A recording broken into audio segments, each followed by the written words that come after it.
ঝরছে প্রত্যেকটা সেকেন্ডে কোরআন ও হাদিস দিয়ে অনবরত আলোচনা করেছেন। জাতির খোরাক হবে ইনশাআল্লাহ। যাই হোক, আমি কেন হানাফি মাযহাব ত্যাগ করে সালাফি মানহাজ গ্রহণ করেছি একটু বলতে হয়। আমার পড়াশোনা শুরু বেগম শামসুন্নেসা হাফিজিয়া মাদ্রাসা। আমাদের বাপ দাদার বাড়ি ছিল লক্ষ্মীপুরে, যদিও পরবর্তীতে ওনারা ঢাকা সেটেল হয়েছেন। সেই সুবাদে সেখানে হেফজু শেষ করেছি। খুবই অল্প সময় হেফজু শেষ করার পর সেখান থেকে চলে গেছি হাটাজারিতে। আর ওই সময় 2000 সালে একটা হেফজু প্রতিযোগিতায় সারা বাংলাদেশে 1 নম্বর হয়েছিল।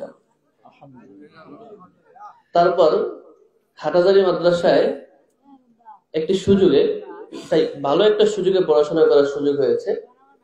শুরু থেকে দাওরা একটা হাটাজারিতে পড়েছি। 2011 সালে হাটাজারির পড়াশোনা শেষ করে সেখান থেকে একটা ফারেক হয়েছি। এরপর উলুমুল হাদিস পড়ার জন্য, হাদিসের উপর ডিগ্রি নেওয়ার জন্য ঢাকা আকবর কমপ্লেক্সে সেখানে পড়াশোনা করেছি। পাশাপাশি দেওবন্দে যাওয়ার জন্য চেষ্টা করেছি, কারণ যেহেতু ভিসা পাসপোর্টের বিভিন্ন সিস্টেম রয়েছে। কয়েকদিনের মধ্যে আল্লাহ তাআলা কবুল করেছে, সেখানে চলে গিয়েছি। তো দেওবন্দে আমার মেশকাত দাওরা একটা পড়তে হয়, মেশকাত দাওরা একটা শেষ করেছি সেখান থেকেও। এরপর 2015 সালে বাংলাদেশে আসা। তারপর হাটাজারি মাদ্রাসায় শিক্ষক হিসেবে দায়িত্ব পালন করেছি বেশ কয়েকদিন। তারপর ঢাকা চলে আসা। ঢাকার সুনামধন্য বেশ বড় বড় মাদ্রাসায় দায়িত্ব পালন করেছি হাদিস বিভাগে। আমি প্রায় 7 বছরের বেশি সময় ধরে বুখারী সহ বিভিন্ন হাদিসের কিতাব পড়িয়েছি। আর 2015 সাল থেকে কিছুদিন পূর্ব পর্যন্ত আহলে হাদিস জীবিত এবং মৃত বিভিন্ন বিদ্বানদের প্রায় 800-এর বেশি কিতাব সংগ্রহ করেছি।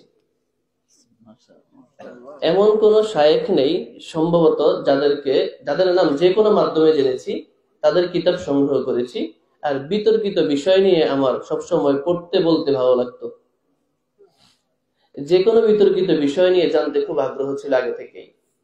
যার দরুন যত কিতাব সংগ্রহ করেছি আহলুল হাদিস বিদ্বানদের, এমন কোন কিতাব নেই যে শেষ করি নাই। আর সবগুলো কিতাব পড়তাম ভুল ধরার জন্য, অনেক নোট করেছি। সবগুলো কিতাব ভুল খুঁজে খুঁজে বিশাল নোট করেছি। আর বিভিন্ন সময় বিতর্ক তো আছেই। সোশ্যাল মিডিয়ায় যারা বিতর্ক দেখেন শুনেন তারা হয়তো অনেকে জানেন। আহলুল হাদিস সালাফি মানহাজের অনেক আলেমদের সাথে আমার তর্ক হয়েছে, বিতর্ক হয়েছে, বা নিজেও বিভিন্ন বিষয়ে বিভিন্ন ইখতিলাফি মাসালাকে নিয়ে অনেক বিতর্ক করেছি। আর সবথেকে দুঃখের বিষয় হলো হানাফি মাযহাবের গোমরাহি আমাকে এই পরিমাণ নিমজ্জিত করে ফেলেছে যে আহলুল হাদিসের জীবিত এবং মৃত এমন কোন শায়েখ নেই যাকে আমি গালিগালাজ করি নাই। এরপর প্রায় 2-3 বছর আগে থেকে আমি সালাফি মানহাজ কিন্তু 2-3 দিন বা এই কয়েকদিন আগে গ্রহণ করি নাই, আরো 3 বছর আগে গ্রহণ করেছি। যদিও সেটা মনে মনে তেমন কোনো পরিবেশ ছিল না প্রকাশ করার। আরো প্রায় 3 বছর আগে অনুশোচনা হলো, যাদেরকে এত বেশি গালিগালাজ করছি, এত বেশি তাদের বক্তব্য দলিল খণ্ডন করছি, তাদের কিতাব থেকে খণ্ডন করছি, এবার একটু শিখার জন্য হানাফি মাযহাবের ইখতিলাফি কিতাবগুলা আর আহলুল হাদিসদের ইখতিলাফি কিতাবগুলাকে একটু মিলাই। এবার মিলানো শুরু করলাম, প্রত্যেকটা আমলকে সামনে এনে মিলানো শুরু করলাম যে আসলে হাদিসের, কোরআন হাদিসের সব থেকে বেশি কাছে কারা। এরপর আস্তে আস্তে মিলানো শুরু করলাম। আর মহান রবের কাছে হেদায়েতের দোয়া তো আছেই। এমন কোনো দিন নাই, জানি না বিষয়টা বলা উচিত হবে কিনা, তারপরেও বলছি, এমন কোনো দিন নাই যে চোখের পানি ফেলি নাই, আল্লাহর কাছে হেদায়েতের জন্য দোয়া করি নাই। প্রতিদিন একবার হলেও মহান রবের কাছে হেদায়েতের জন্য দোয়া করেছি। আর এই যেদিন থেকে সমন্বয় করা শুরু করেছি, ওই দিন থেকে মনে হয় খুব রাতে খুব কমই ঘুমানো হয়েছে। কারণ কোন একটা বিষয় নিয়ে যখন গবেষণা শুরু করেছি, সেখান থেকে উঠতে মন চায় না এটা শেষ করে। অনেক নোট করেছি, হয়তো মালিক তৌফিক দান করলে ইনশাআল্লাহ ভবিষ্যতে সেগুলো আলোচনায় আসবে। এমন করতে করতে যত বেশি গবেষণা করছি, যত বেশি তাহকিক করছি, তাখরিজ করছি, অবাক হয়ে যাচ্ছি। প্রতিনিয়ত অবাক হচ্ছি আর আফসোস করছি, কোরআন ও হাদিসের সব থেকে বেশি কাছে আহলুল হাদিসরা।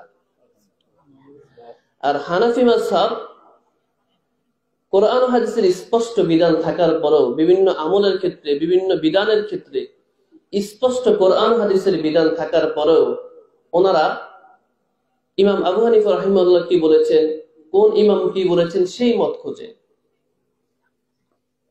আমার সবসময় মাথায় একটা বিষয় কাজ করতো, আমরা এত বছর হাদিস পড়েছি, হাদিস শিখেছি, উলুমুল হাদিস পড়েছি, আরবি ভাষায় পণ্ডিত্য অর্জন করেছি, এরপর কোরআন বুঝেছি, কোরআনের তাফসীর শিখেছি, তরজমা শিখেছি, মুখস্থ টুখস্থ করেছি, আরবি ব্যাকরণের উপর বিভিন্ন ডিগ্রি অর্জন করেছি।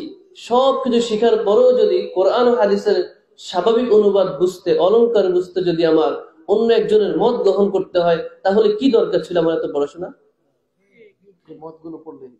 তো আমার মতগুলো পড়লেই তো হতো।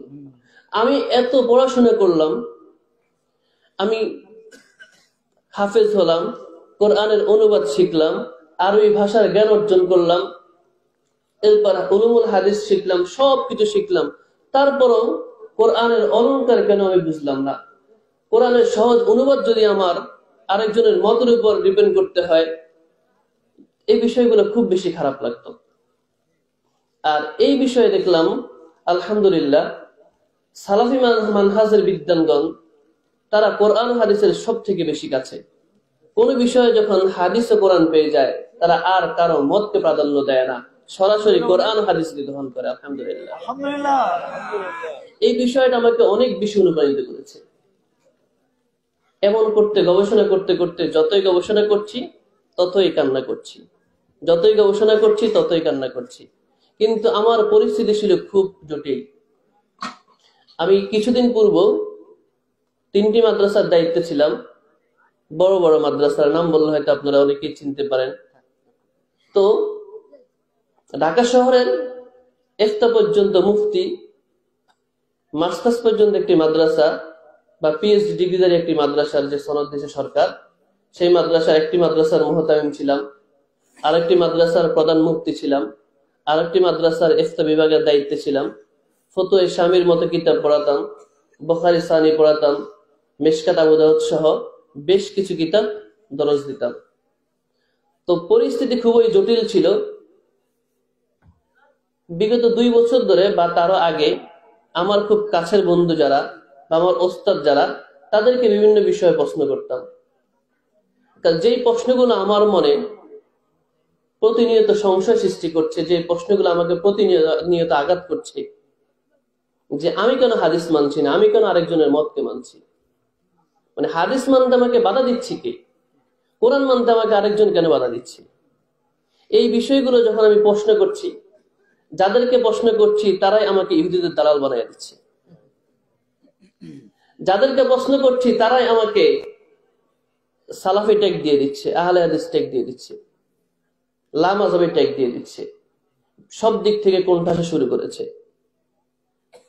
এখন এই বিষয়ে যখন আমি বিভিন্ন জায়গায় সোশ্যাল মিডিয়া, অনলাইন অফলাইনে, মসজিদে আকার ইঙ্গিতে বিভিন্ন বিষয়ে যখন হাদিস মানার প্রতি আহ্বান করছি, কোরআন মানার প্রতি আহ্বান করছি, মানুষের মত আমরা কেন মানব? একটা বিষয় হলো, কোরআন ও হাদিসে যদি এমন কোন বিধান সামনে চলে আসে, সেটা অস্পষ্ট, আমরা ভাষায় বুঝি না, অলংকার অনুবাদ বুঝি না, সেক্ষেত্রে আমরা অন্য কারো মত নিতে পারি, গ্রহণযোগ্য কোনো ব্যক্তির মত নিতে পারি বা কোনো মুহাদ্দিসের মত নিতে পারি। কিন্তু যে বিষয়গুলো কোরআন হাদিসে স্পষ্ট, সেখানে আমি আরেকজনের মত কেন নিব?